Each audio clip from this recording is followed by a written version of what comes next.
Sheila is the Chief Marketing Officer at Figma, overseeing the GTM and product support teams. Prior to joining Figma, Sheila served as CMO of Ethos, which is a life insurance company, VP of Marketing and Growth at Opendoor, and was a second marketing hire at Dropbox, which is where we work together. Sheila is also an advisor at Basis at Ventures, an early-stage investing firm.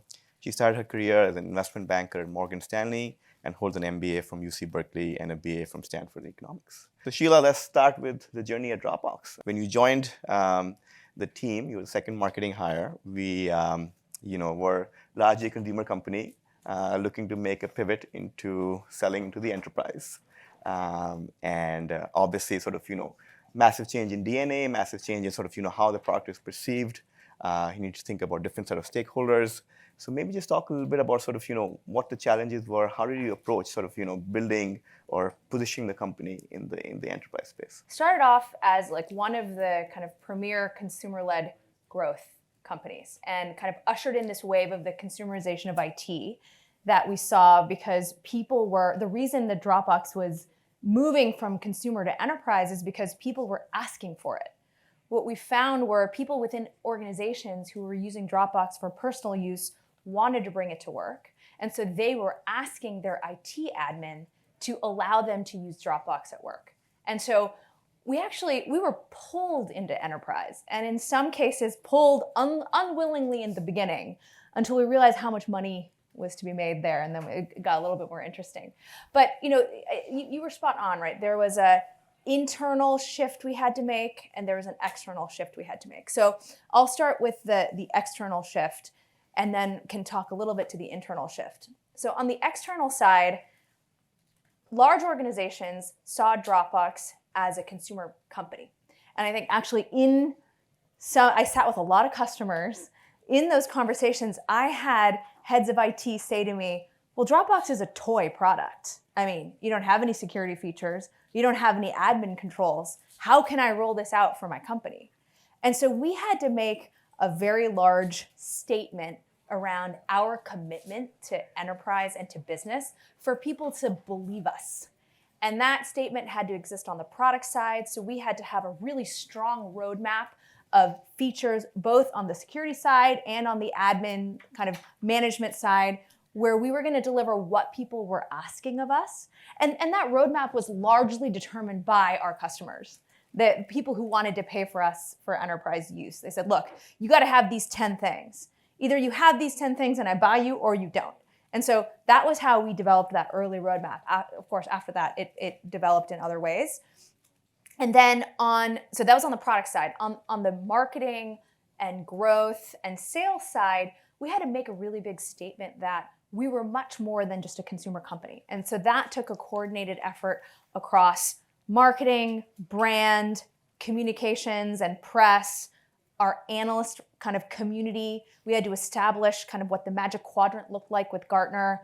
And we started to really go deep with the sales team on how do we actually start driving demand generation. And we started to do events that we drove, and we started participating in third-party events. And we made a big statement on the brand side as well. Came out with a big brand campaign targeted towards enterprise customers. So that was what we did on the external side. We had a coordinated effort across marketing, sales, and product to really show our commitment to larger customers.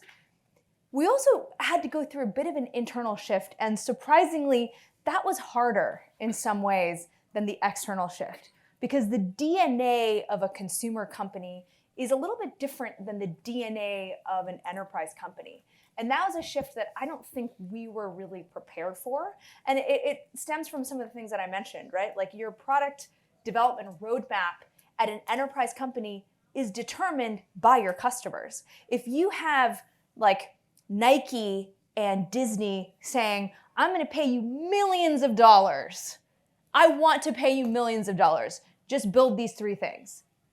You're going to put those 3 things on the roadmap or, have to face the music, right?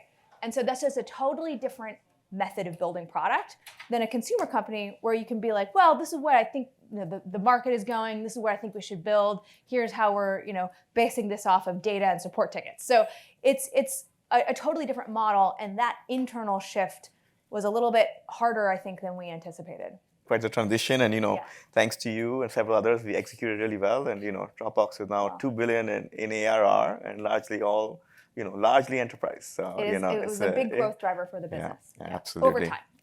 Absolutely. And Sheila, one of the things I remember that you helped us build at Dropbox was product marketing. If I look, we've been investing in SaaS in India and Southeast Asia for a long time now, and I'd say one function that I've always found to be weak in our region actually is product marketing.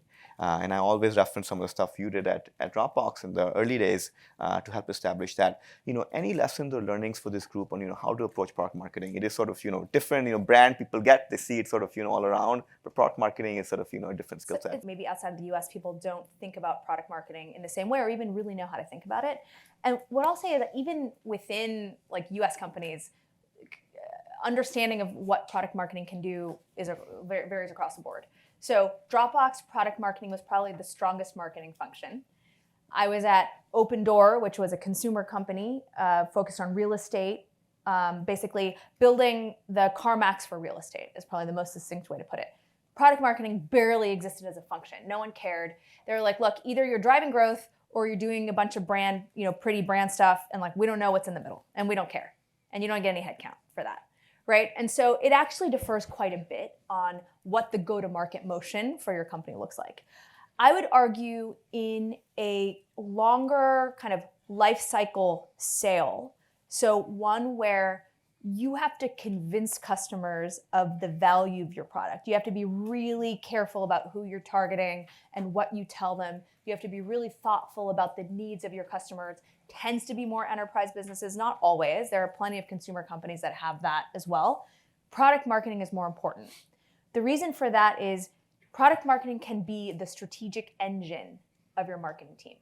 The product marketing team can do the research on who your target customers are. Is the TAM big enough? Should you even care? What is it that they want? What's the feature list? And they can work really closely with the product to identify where are the places we should be investing. And product marketing can lead the go-to-market function in strategy. So once you know who your target customers are, where do they exist? Like how can you meet them where they are? What are the channels and the tactics and the places that you need to be, and coordinate the teams that are actually running those programs? So that's the role product marketing can play, but it has to make sense for your business. It doesn't make sense for all businesses. And I've been part of both. When I was at Open Door and Ethos, more consumer-driven businesses, it was all performance marketing. And performance marketing teams operate like a trading desk. You're like, I'm going to give you $1. You find me the best place to put that $1. I don't care where it is. It could be in direct mail. It could be in search. It could be in social. It could be in billboards. As long as you show me ROI on that $1, I don't care where you put it, right? That's performance marketing. And brand marketing is, I'm gonna make a bunch of pretty shit. Like, I don't even know if it's gonna perform, maybe, videos, pretty pictures. That was what was important for consumer business, at least the ones that I was a part of. So, if you have a business with a longer sales cycle where sales needs like support, they need enablement, they need materials, they need pitch decks, you need to understand who you're targeting, product marketing can be important. And then I guess sort of, extracting out a little bit, one of the challenges that many of our companies face today is that of sort of, generally positioning in a crowded market, right? There's been an explosion in SaaS over the last several years. And while there are nuances in product and approach, in marketing, everybody sounds the same. Everybody tells the buyers the exact same stuff, right? So how have you approached those challenges as you've, seen both in consumer as well as on the SaaS side? I had been at Dropbox for at least 2 or 3 years before we made the CEO, Drew, sit down and say, what is the positioning statement for our company? So that's, who are you targeting? What is it that you're giving them that solves their need? Like, what do they care about? Why are you better than everyone else? And be really clear on that. Like, why should I care? If I'm your customer, why should I care about what you're building? And then how do you deliver that message in a really kind of simple, clear way? If you can nail that positioning statement, you can do good marketing. I would argue most companies don't. Most companies think that a good product sells itself. Raise your hand if you've heard that. A good product, you don't need marketing. Good products sell themselves. There you go. Very, very frustrating and not true. right? You have to be really, really clear on who you're targeting, why the hell they should care about what you're building, and how you can deliver a message in a way that's really differentiated. And so, most companies do that. But if you think about the companies that do and the ones that do it really well, you remember. You remember what they said. Do you remember Salesforce and their initial message of no software? That was so compelling. And it gave you like something to focus on, something to position against, right? And so when you're thinking about positioning, you don't want to be a vitamin. You want to be a painkiller. A vitamin, nobody takes vitamins. Do you remember when you take your vitamin? I never remember taking my vitamin. It's like the last thing on my mind. But Tylenol, if I have a headache, I'm taking some Tylenol. I always have it on hand. I'm never gonna travel without it, because if I have a problem, I want to solve that, right? So when you're thinking about your product and you're thinking about good marketing, be a painkiller. Don't be a vitamin. That's a good takeaway. By the way, do you remember what the positioning statement of Dropbox was? I know I'm sort of asking for way back. So, it went through many iterations, right? There was the storage phase where it was better storage, right? A way to have, what you need everywhere on every device. And that was arguably the clearest, most simplest positioning statement. It was like your stuff everywhere, any device that you needed. Storage then became commoditized, right? So that wasn't interesting for people anymore, because the substitutes were free or very easy to access. Then from there, we tried to shift to kind of bringing content and collaboration closer together. That was really hard to nail, to be totally honest. Does that sound compelling to you? What if I told you I could bring content and collaboration together for you? Would you buy that? No, you don't know what it means. Yeah, see, that was our struggle there. Yeah, so remember I think that. we started with something really clear, and then we faltered a little bit. That's true. I remember the home for all your stuff. Home for all your stuff. That's what I remember. Yes. And also, it just works. It just works, yes. Because it didn't work for a long time. a lot of companies, it just didn't work, and that was really frustrating. Yeah. And so we were able to differentiate with that statement. So I think the early ones were super crisp and clear, and those are the days where growth was just through the roof. And then I got a little muddy with content, collaboration, and no one understood what that meant. So Awesome. Don't do that. Great lesson. And then, let's talk about category creation. Yes. You were at Open Door, Yeah. A different way to buy and sell homes. But, a new way for people to do something Yes. that, people have been doing for a long time. How did you sort of, approach the category creation challenge? Yeah, so particularly for Open Door, it was a challenge. And that's because first you have to tie it back to, so I said, start with who you're speaking to, right? And why do they care? So we did a segmentation of the market of people who move and people who buy and sell homes. And we found something interesting. We split the market into 3 categories. One was the convenience buyer. So these are people who might have kids, they might have older parents living in their home, and they're like, look, I don't want to deal with showings. I don't want to have people walking through my house with their muddy shoes. I have babies, I have cats. Just sell my home. Just sell it for me. I want to be able to move and then not have to deal with the hassle. That was a great market for Open Door, convenience buyer, okay? Second market, the contingent buyer or seller. These are people who are like, I got a job. I live in San Francisco, but I got a job in Idaho, and I'm starting that job in 2 weeks. I don't have time to deal with the process of selling my home. I just want to hand it over to you, and then I want to buy my new home, and if that can be one single transaction, like selling a car, even better. Great market for Open Door. Then there was the majority of the market, which was the price maximizer. Shitty market for Open Door. These are people who are like, look, my home is my number one asset. All of my net worth is tied up in my home. I want to maximize the value I can get from selling that home. And Open Door could not deliver on that promise in a way that people believed, right? Because we were just buying their home, oftentimes, looking at it once. And people didn't believe that we would get the maximum value. So we had to be really, really targeted. Convenience buyer, contingency buyer. Those are the 2 markets for whom Open Door had something that people wanted. So then within that, we said, great, let's create a category and help people understand that moving is a painful process. It was number 2 of the top 3 things that people hated most in life. I think people feared most in life. I think number 1 was death. Number 2 might have been public speaking. And then moving was the third one. So I was like, okay, this is like a process that really is horrible for people. And we can, again, not a vitamin, want to be a painkiller. We can solve that process for these audiences and say, this is going to be so much better. And so that was how we did category creation. We said, there's a new way to move. And we had all kinds of taglines. Like your move simplified. It was like all kinds of things. And we were like, this is built for you, so you don't have to go through this painful process that you don't have time for and you don't want to deal with. And we went hard. We did brand marketing, we did performance marketing, and we grew like gangbusters in the beginning. Yeah, I like how it all ties back to sort of, thing you mentioned, which is, be clear on sort of, who you're selling to, what you're selling, and sort of, what your proposition is. Makes sense. And then maybe let's transition to your current role at at Figma, in some way sort of, reminiscent of Dropbox. Figma, Dropbox, probably amongst the, greatest PLG companies of of all time. And how have sort of you seen sort of PLG evolve? Like, what have these companies done well? Many companies here would like to do PLG, of course, but it's really hard. So it's interesting. PLG is hard to add on later. It is like a fundamental way that you've built the product. You have onboarding paths that are like typically free or very cheap, so people can try the product, and you have network effects built into the product.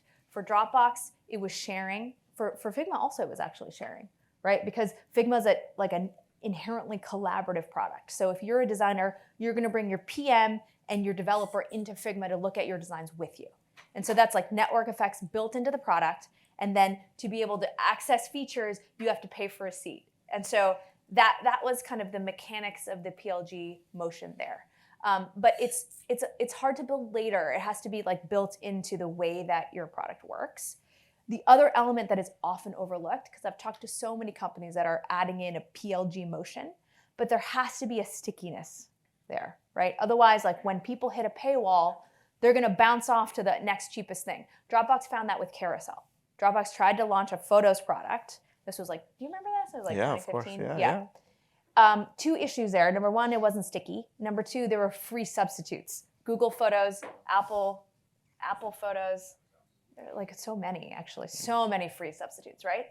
But the stickiness wasn't there. Like, sure, Dropbox might have had your photos, but like if you had an alternative that was free, it was actually so easy to suck your photos up off your phone and just have them stored in Google Photos.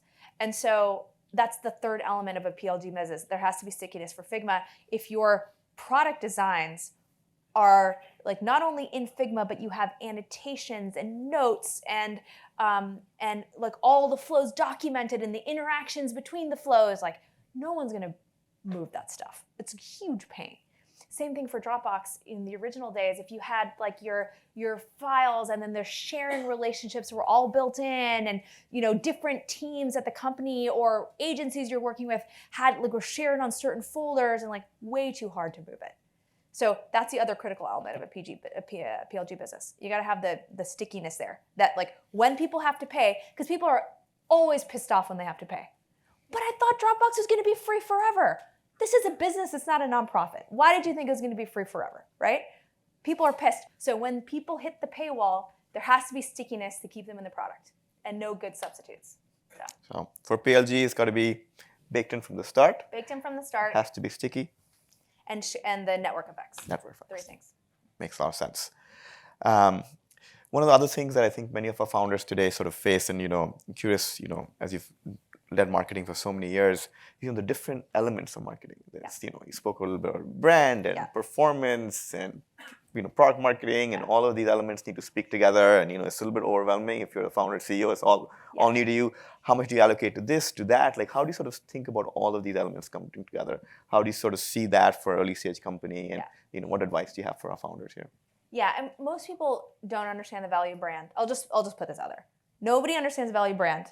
I'll tell you how to understand it, but most people don't understand. I'll give you the secret. Most people don't understand brand. Most people don't know why product marketing matters. Everybody gets performance marketing, right? Because you're looking at inputs and outputs. You're putting $1 in here, it's driving this outcome. People generally get performance marketing. Those are like the 3 biggest teams. There are a bunch of teams underneath that, right? You have PR and comms, you have analyst relations, you have the design team that's tied to brand, that does the work around brand. You have an events team if that's what matters for your business. Like there are a million like sub teams you can have under this go-to-market umbrella, but it's all determined by like what the rhythm of your business is. And you don't have to build it all on day one. So start with like, what are the growth like funnels? What are the growth funnels for your business? Is it a PLG motion? Is it a tops down like sales driven business? Is it something else? And start building your marketing team from there. And so if it's a PLG motion or more of a consumer direct business, then you probably want to start with performance marketing, and you probably want to think about brand so you can start providing a halo for those teams to actually drive demand. If it's a sales enterprise kind of tops down business, you probably need to invest in product marketing and sales enablement so you can enable your sales team to actually deliver on driving pipeline. And you probably also need to do some type of awareness, but it may not be brand marketing, it might be events, right? And so you got to figure out a little bit of like what the growth funnels are for your business and start there. And then you can start to build the other stuff. And half that shit doesn't matter anyway.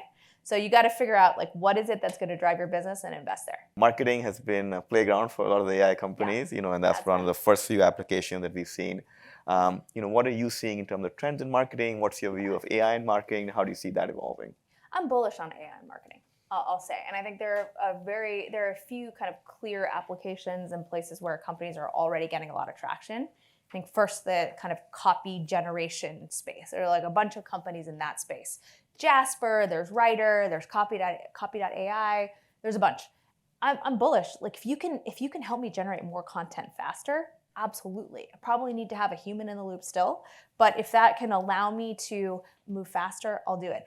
Image generation, same thing. DALL-E, there are a million, right? Like if you can give my design team a head start, I'll take it. But the majority of the innovation, at least that I've seen so far, is around execution and optimization. It's not around creation and strategy. So the way that I've been thinking about it is the strategic part of marketing, we still need to own. Even when you think about brand, even when you think about writing, like someone has to determine the strategy. AI can help with efficiency and execution. Now, as AI, possibly becomes sentient, maybe that will change. I haven't seen it change yet though. People come and probably pitch you marketing products all the time, Yeah. right? And I'm guessing now with the explosion in tools that are leveraging AI, there's probably even more. Tons. How do you think as a buyer, how do you think about, what's important to you? How do you sort of, figure out if you should take a bet on a young company, a young startup, and use that at Figma? Like, what's the framework you use to evaluate? Yeah. It just comes down to two things. Like, what am I responsible? Like, what am I being held to by our board? Am I driving revenue or am I reducing cost through efficiency? If you can help me do one of those two things, I'll consider your product. If you can do it in an incredible way, right? Where we're not introducing risk into our platform, into our tech stack, if like I can show and prove the results, but if you're helping me drive revenue or you're helping me cut costs, I will look at your product, right? And you need all the things, right? Like I want to know what other companies are using it. So to go to their like reliability aspect, et cetera. But like at the end of the day, it just comes down to those two things. It ties back to your painkiller argument. Be a painkiller. My painkiller, driving revenue and saving cost. Solve one of my problems. Makes a lot of sense. We'll open it up to the group. I'm sure folks have a bunch of questions. So, Raven, the CEO of Pix.ai, we're making a text image generator for anime-style character generation. So I'm just curious. I personally have a very limited understanding of what product marketing does, and what you just shared is really like very helpful. So I'm just curious, based on what you just described. So a person who does product marketing seems to have a lot of overlaps with what we traditionally know as strategy and user research. So for example, for a company that already has a position in strategy and a position in user research, if we were to hire like, say, a new person who is going to do product marketing, how should this person differentiate herself from the strategy guy and the user research guy in what she does in her daily works? Thank you. Yeah, great question. And you're right, those are two really big elements of the role of product marketing. The way that I would think about product marketing is they are your point person for the go-to-market teams. So let's say that the user research and the strategy person, and is there a product person in there as well? Oh, yeah, sure. Product person. Okay. So let's say that there are some great ideas on like target audience and how you want to ship a product. The product marketing person can come and say, okay, great. I understand this target market. Let's say it's a designer. I'll tell you, designers want to do these 3 things.